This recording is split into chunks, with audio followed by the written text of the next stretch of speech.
Hello, and welcome back to the free basic training program on unmanned aircraft systems, brought to you by Ripple Show Limited. This course is only going to cover drone operations within the open category, specifically the A1 and A3 subcategories. Please ensure that you have watched the first video within this series, which is the Introduction and Learning Objectives section of this course, before moving any forward. So, previously we introduced you to the course and we went through the learning objectives that any viewer should aim to achieve. In the first section, we are going to cover some keywords and distinct roles in the world of unmanned aircraft systems in the United Kingdom. Let us start by going through some keywords that are commonly used in the world of unmanned aircraft systems in the UK. Some of these keywords will be relevant outside the UK as well. We are not going to go into any detail about the meaning or application of any of these keywords. Instead, the idea is that hopefully by the end of the course, which is at the end of all of the sections, you will have a solid understanding of each and every one of these terms.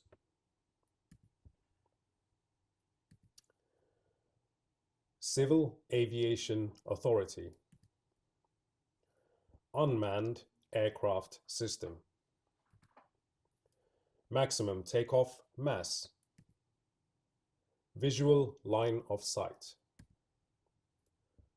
Ofcom.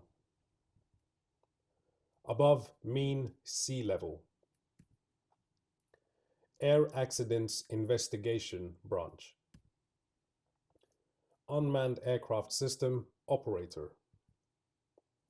Remote pilot. Remotely piloted aircraft system. First person view.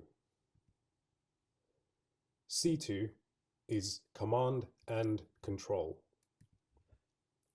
Detect and avoid. Above surface level. Visual observer. United Nations.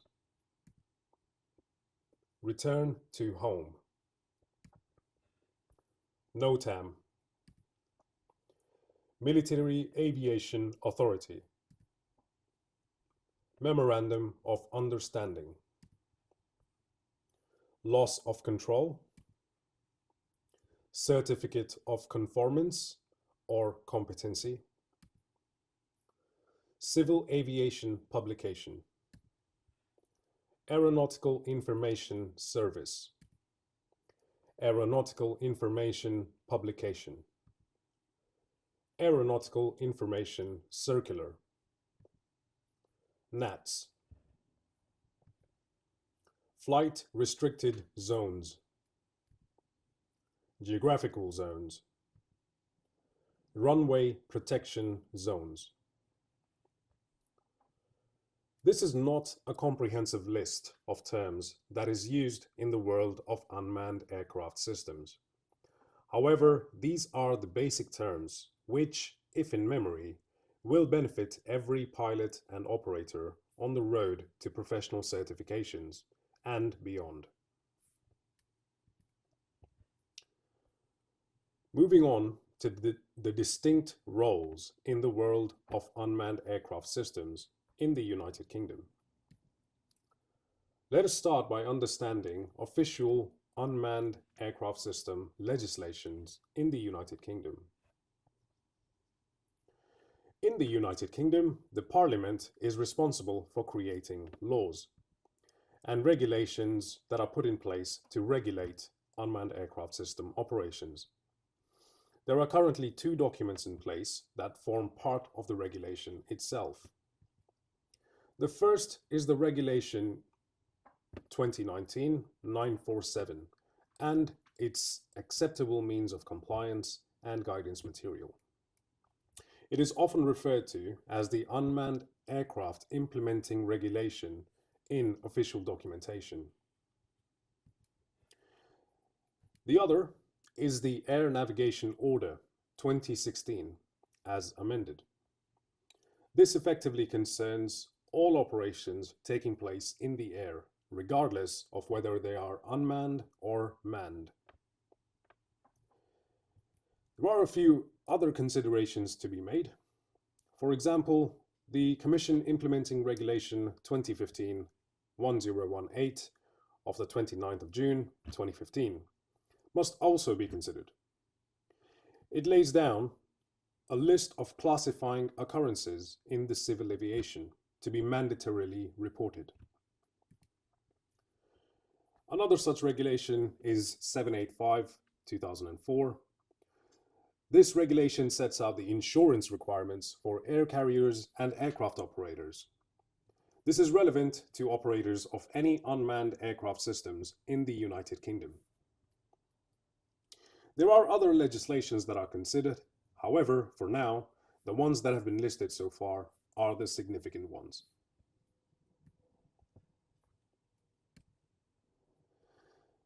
The Civil Aviation Authority is the aviation regulator in the United Kingdom. They are a public corporation established in Parliament in 1972 and as an independent specialist aviation regulator. They ensure that the industry meets the highest safety standards. It is important to understand the role of the CAA with regards to all matters aviation related. When it comes to unmanned aircraft systems, they have some responsibilities as a regulator that have been delegated by the government. They provide permissions for drone operators when required, as well as providing advice to the general public as well as industry on how to fly drones safely and on how to reduce the risks to aviation. They also support the potential for innovative use of drone technology, but mainly they focus on managing any risks, both potential and present, effectively and proportionately. The CAA does limit its role when it comes to the regulation of unmanned aircraft systems in the United Kingdom. To start off, they do not lead any action against the misuse of drones or unmanned aircraft systems. That is the responsibility of the police. They do not propose or create any new laws that govern drone matters. This is the responsibility of the government. They are not concerned with privacy concerns or broadcast rights. Privacy issues are dealt with by the Information Commissioner's Office and the rights by the relevant owners of the work in question.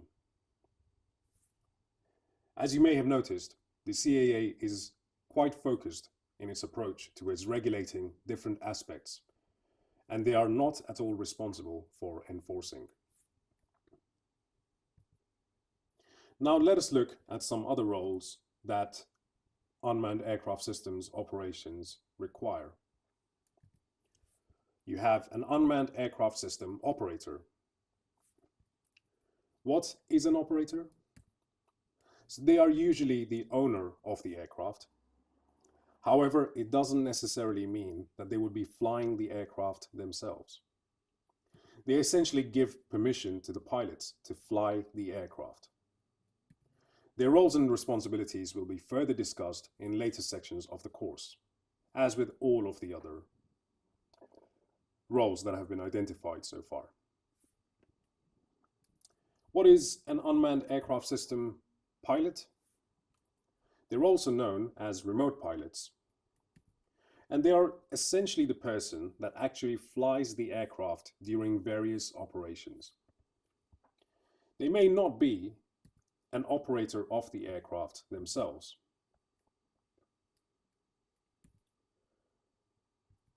Additionally, an observer. So this could be any person that may be present to assist a pilot with an operation. There are, however, strict rules on what a visual observer must follow when it comes to conducting operations under the regulation of the Civil Aviation Authority. Involved persons. So an involved person could be any entity such as a person, an animal herder, a vehicle, etc. that has been briefed on the operation. They need to have been briefed on the operation, and they must be aware of the risks involved. Explicit agreement must have been obtained for the involved person to partake in the operation. And uninvolved persons are essentially any entity that is not classed as an involved person. Another organization that plays an important role in the world of unmanned aircraft systems is the AAIB. The AAIB stands for the Air Accidents Investigation Branch. It's an acronym. They are a governmental organization that works with the Department of Transport. In the UK, they have been investigating accidents involving unmanned aircraft systems since 2015. Under the Regulation 996 of 2010, any person who's involved and has knowledge of an occurrence of a serious or fatal accident, they must report it to the AAIB. The procedure for occurrences and reporting will be outlined in a latter section. A few notable mentions would be as follows. NATS is an organization, and they provide the Aeronautical Information Service in the United Kingdom. They produce the Aeronautical Information publication, and it is subsequently the UK's authoritative source for such information. Ofcom is the Office for Communications. They are the UK's communications regulator, and they are relevant to the communication systems that are used to remotely pilot an aircraft. The MAA is an acronym for the Military Aviation Authority.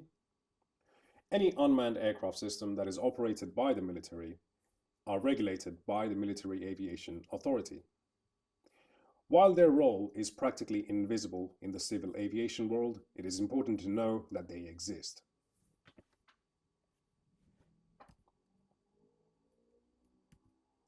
The Met Office in the United Kingdom. The Met Office is the National Meteorological Service in the United Kingdom.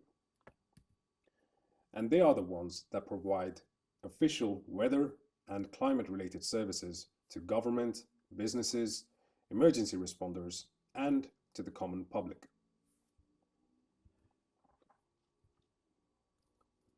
This marks the beginning of your journey into the world of unmanned aircraft systems in the United Kingdom. Hopefully, you will be able to make the connection between the different roles played by the different parties once you go through the sections that follow.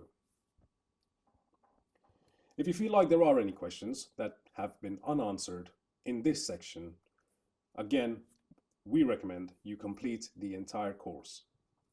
There are many aspects which this course covers, and it is very likely that you will find your answers as you progress through the course.